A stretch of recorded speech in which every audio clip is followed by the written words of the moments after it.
I want to start a new playlist, and I don't know how much I'm going to commit to it because apparently I have a lot of things on my mind, and everything always comes out at the most inopportune times, and I always end up running down different paths simultaneously. And uh, hopefully, I continue them all and get them all through to the finish line. But in this case, this one that I want to start off is stories from the help desk. I want to basically talk about situations that I've seen or other people have seen that have happened in support. And I want to see if I can either it's just going to share a story that's going to be fun and interesting, or if there's a lesson or something like that that we can pull out of it. In the event that you, watcher, is or viewer, what's the right word? If there's a story you want to share, we can either do a joint call and post the video, or you can send it in, comment on it, and I'm happy to talk about it and also provide my perspective on that story. So, anyways, let me know and see how that goes. I do have a story for you. This one is about bringing it back to the basics. So we had a client based back when I was working at Intellicomp. We had a customer that was moving offices in Baltimore, Maryland, and they, like all of our customers, for the most part, the ones that listened to our recommendations at the time, we had both two internet connections from two different carriers of two different media types for redundancy, because everything that we were doing, we were pushing to cloud or SaaS or whatever, and so we need to make sure if your business operations are dependent on the internet, then the internet has to be reliable. Otherwise, you go down, your business stops, and money starts being lost. So we had in this area, the two internet connections that we have are Comcast and Verizon. Comcast comes in over coaxial, and Verizon comes in over fiber.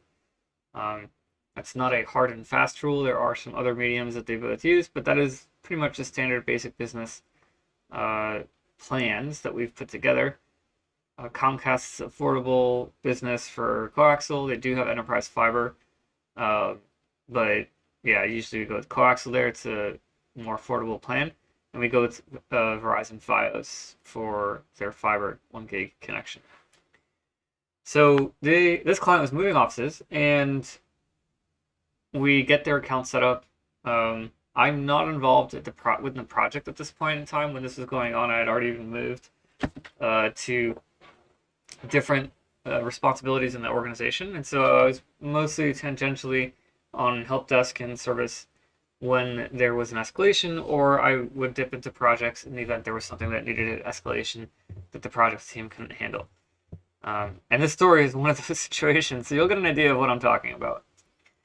So the technician goes on site to install the equipment, the servers. Our technician goes there, and he meets the Verizon tech there. And he comes back and tells me, "Hey, Mendy, while we were installing the circuit, the Verizon tech noticed that we had a gig plan, and he kind of made a joke about it, like, oh yeah, you're not getting that." And so we were like, wait, what? Like, the technician said, he's like, I asked him for more details, and apparently, for the longest time, in that area, people who have been asking for higher speeds have not been getting them. And he says that the technician, the Verizon tech who was out there doing the install, himself had been on site to multiple clients in that area over and over again for the same issue about performance, and it had never been fixed. He said it's been going on for over a year. And he basically made a joke and laughed about how the Verizon tech had made a joke and laughed about how, like, good luck getting that when we were setting up the connection. Now, it was me, the lead project engineer, who wasn't as involved, and the technician who was on site. We were like talking about this in a group, and we're like, okay, whatever that means. Like, we kind of dismissed it. We weren't sure like what exactly was going on. We didn't really have anything we can do with it. I said, you were on site. Did they test the line? Did it spin up? He's like, yeah, we tested it, got a gig. Okay, all right. So then what are we gonna do? Like, it is what it is. And we basically forgot about it at that point. Um, the move finished, and it was about a week or so into the next, like after they went live on their new office, that I got a call from the CEO of the company, saying, "Hey, like something's really wrong with our setup. It's really bad. Like there's nothing's working. It's very slow. My emails aren't coming in." Um, so I looked at it and I found that they were getting like, I don't know, 10 down and like 0.3 megabits per second up. Um, Obviously something was really wrong. And so normally in that situation, where to start troubleshooting is always different depending on the technician, how much experience you've had. What I like to do is, because there could be so many different reasons for that to happen, I usually like to start isolating areas to determine like, does anything impact behavior, and then what did we change to see what got impacted, and then from there understand like why that's happening. But in this case, my mind jumped to the conversation that we had back when we started setting up the connections, and I'm like, wait a second, there's something wrong with this internet connection. And anyways, if you already have two connections, and a very quick and easy way to test would just flip them around and see if performance improves, right? If it doesn't improve, if the same issue exists on the other connection, then we know that it's something on the internal network, and then we can continue troubleshooting from there. So my first thing that I did is I jumped into the firewall and I swapped the WANs around, changed the load balancing so that Comcast goes first, and immediately everything gets better. Tested it some more, I did some monitoring on it, and confirmed over a period of time that Comcast performed better and Verizon had the issue. And so now I'm going in my head like, okay, I understand if they're not getting gigabits, but like they're not getting gigabit speeds, but this is less than DSL in some cases. Like latency's through the roof, upload speed is of the kilobits per second, download speed is barely a few meg, if even that. Like I did consistent speed tests. And so we realized like, okay, there's obviously a problem here, and of course we called Verizon. To make a fairly long story, only slightly shorter, this went on for about 4 months, maybe a little less than that, maybe a little more than that. I don't exactly remember. But we went back and forth with Verizon on this over and over and over again, where we reported the issue. The Verizon sent out the same tech who had did the install, and he basically came in laughing at us, said, "I told you so." Like, here we are, just like I predicted. And he's like, "Look, you're getting gigabit speeds," and he showed us on his tester that we were getting gigabit down. And so they raised it to tier 2. Tier 2 sends out, like, this is the standard practice, the things that they follow. When you report a performance problem or when you report an issue, they have to verify that the issue is you and not them. So they send someone on site. That's the first thing that they do. They send someone on site with a tester. They hook up the tester to the line. They run performance tests. If with your equipment disconnected, so they pull out our firewall and they only have their equipment connected. With only their equipment connected, they confirm, do I get internet speeds, full internet speeds, yes or no? If the answer is yes, then they assume the problem is on your equipment, something on your network, because there could be something using all that bandwidth. Now, I'm sitting there, I'm going like, I got Comcast. With Comcast, I'm getting 150 down, 25 up, or something like that, right? I'm not even getting anywhere near that on Verizon. So sure, I'm not even looking for the gigabit speeds that I'm looking for. I'm looking for at least 100 by 100 or 10 by 10 or, something to tell me that it's working properly. And on their perspective, like they're just pulling out the firewall, they're putting on their equipment, they're doing a test, and they go, boom, boom, we got full bandwidth, gigabits up and down. So what they do next is, if the issue still exists, like it really depends on the customer at this point, like what the interaction goes and which way we push them. And so what they did is they raised it to tier 2. Now, in order for tier 2 to get involved, they have to confirm that there's a fault on their end, and so far they haven't done that. So they send someone back out, and instead of testing the performance, they go check the line to make sure that there's no misalignment in the fiber and lights are all good and nothing's cracked and everything's healthy. They send someone out. So the same technician comes back out And he checks the line. He goes, "Yep, we did this a million times. It's all good." And meanwhile, he's telling us, like, because in his experience, he's out there and other clients in the same area. He's telling us that they all have the same issue. So we're sitting there, and I wasn't involved with Verizon initially. This was something like I'm directing with the technician, the project engineer who originally did it. I got him back involved. I said, "This is a continuation of the project. Let's get this cleaned up." And so he's working with Verizon, and Verizon is like running around in this never-ending loop where they send someone out. Person says it's all good. We escalate to tier 2. Tier 2 sends someone back out, and they say it's all good, and then it comes back to us saying it's not their problem, it's our problem. And we go back to them saying, no, it's definitely your problem, and it just starts the loop over again. So by the time I break into this, I'm basically telling Verizon, like, I need to, like, I'm not even talking to technicians at this point. I get on the phone with them, and so this is when I'm actually stepping into Verizon, and I said, give me a supervisor. And in the end, it took them sending, like, I met the technicians on site, the same tech, actually it was a different technician. I met them on site. Initially, we got nowhere. We left. I got back on the phone with supervisor again. We went back on site and met them again. In this time, finally, I got them to send, I'm like, listen, there's something wrong here. I said, I'm going to spend however much time I need. I don't need it resolved. I need to figure out, like, when I leave that place, I need to have an understanding as to what's going on. I don't need it fixed. I just need to understand what's happening. And you need to send someone, and you're not leaving until I leave. And so I went there. Verizon showed up. Verizon sent 4 people. 2 people were inside the building with me, and apparently 2 more people showed up in the parking lot waiting to hear what the prognosis was. So we get there, and I'm at this point, like, we don't have a good way to test it. Anytime we bring our equipment into play, everything doesn't work. Whenever we don't have our equipment in play, it works fine. And it's not just their equipment. The technicians brought in their laptops. Like, we brought in a laptop, the technicians brought in a laptop, and we can clearly see, sure enough, like on a laptop that they brought in, they're getting gigabit speeds. On a laptop that we brought in, we were getting gigabit speeds. When we connected back to the firewall, we were not getting gigabit speeds. And we're looking at MTU, we're looking at cable connections, we're looking to see, like, bandwidth consumption and what's going on. Maybe there's some, like, weird ACL rules that were only routing traffic when that FiOS was up. I mean, we're basically taking it all apart, and none of it is holding up. And we even went to directly bypassing the firewall. We went directly to his server that was in the same room, copper to copper, nothing in between.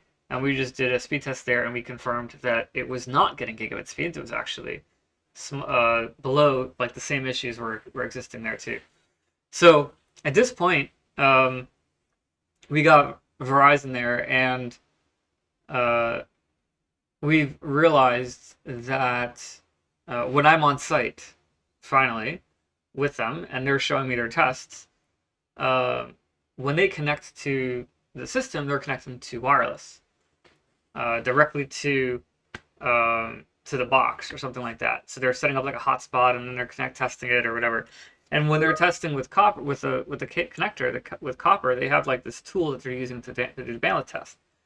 And I'm like, listen, this is not the same thing. Like, get a laptop and plug the laptop in and test it that way, or get a router. And, like, anytime we brought in our stuff, Verizon would immediately write it off. This is not our problem. This is your equipment. It works fine on our equipment. And so, like, I'm trying to think, like, what can I do to prove to them that it's their issue? Other than the fact that it's happening everywhere else, which they did not acknowledge, beyond the first technician, which we never heard from again, we never got acknowledgement that it was happening anywhere else. So I'm like, listen, let's do this. Do you have a Verizon router on your truck? A home router? Or even, like a whatever, any kind of equipment that you have on your truck that you would certify.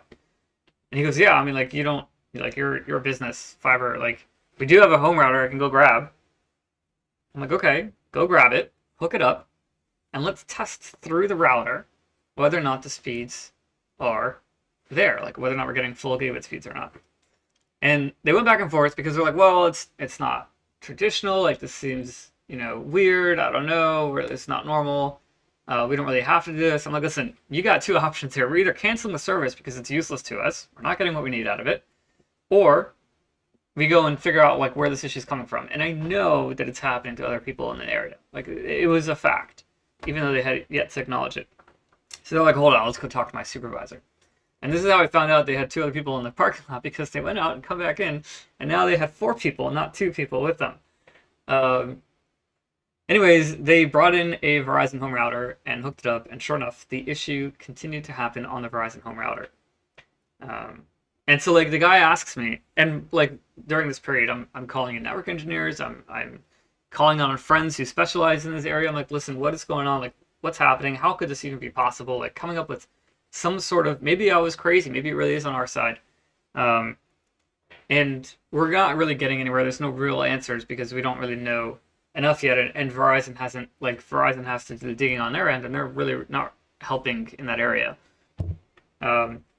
So the technician finally comes back in with the router, hooks it up, and connects his, like he just hooked up the router to the fiber box, and then connected his cell phone over the Wi-Fi to the home router and tested it on his cell phone. And sure enough, he got really, really garbage speeds, less than a meg up and down. And he was like, "Oh man, wow." It's like, yeah, I don't, like, that was unexpected. I'm like, okay, thank you. Like, once we've identified, like, hey, there's a problem here that's beyond just my equipment, like, now we can go back to Verizon and push them.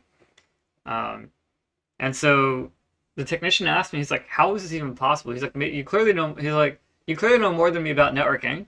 How could this even be possible?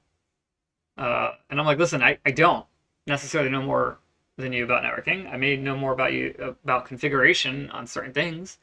But the reason why I keep calling Verizon and asking for a higher level escalation is because they know more than me about networking, and there's something wrong here that's not from me, right? Like, I don't know. The lesson here is that you got to take it back to basics. Like, bottom line is you need to isolate where the problem is. You may not even know or understand what the problem is or how to fix it necessarily.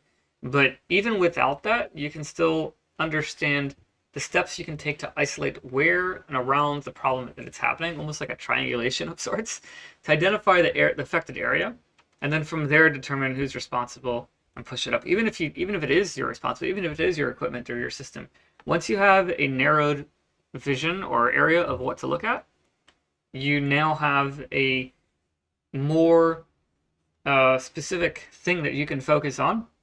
And so you're less asking, it's less likely you're going to be looking in the wrong place. And so you can always dig for more, you can always do more research, you can always look at logs in that area, and so on and so forth. In this case, because it's out of my control, I didn't have that ability to do anything. Worst case scenario, I do packet capture to see what's going on, potentially look for like broken packets and things like that. But even in that case, like, I only see it after it came off of, the fiber box. And so there's not much that I can do beyond that. Like, for all I know, it's already broken before it gets to that. Anyways, long story short, actually, it's not really short. It's the wrong thing to say. To wrap up a really long story, the answer that came back was Verizon came back in, like, hey, can we leave our router connected and not use your equipment for a few days just so that higher level escalation can log in and take a look at what's going on and figure this out? And obviously I said yes. Like, we weren't using it anyways at that point. The connection was basically useless anytime we tried doing anything. Occasionally it would work on at spurts, but it would generally not be functional. And so they called me back a few days after that. Again, it's like 3-4 months into this issue. They called me back a few days after that scenario. We were all on site, and they go, hey, we found a bad switch in that area, like around one of the poles or whatever. There was a bad switch for that sector, and they swapped out the switch, and everyone in that area instantly received their full bandwidth, their full speeds.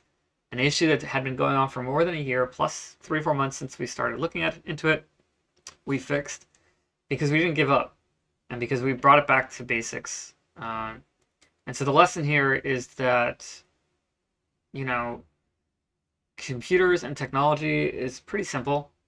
Anything that doesn't work is probably caused by something. There's probably a reason why. And there are situations probably where, it may not be worth trying to find what it is. But on the other hand, you can't really put a value on the learning experience going through figuring that out. Because anything that you do learn can be applied to other places. And in this instance, even though for us it may have been, marginal, we had a working internet connection, the business wasn't really impacted. It was only in the event the internet were to go down, then we had a second connection, right? So like technically speaking, it wasn't even worth it at that point. But on the other hand, like we gave back to that entire area. Everyone in that section have been having performance issues for a year plus, and we got it fixed. So that's the story for today. Let's see how often I can bring up stories from the help desk. Again, if you have a story you want to share, let me know. If you want to come up and share it and we can discuss it, I'm happy to do that too. Let me know as well. And thanks for watching.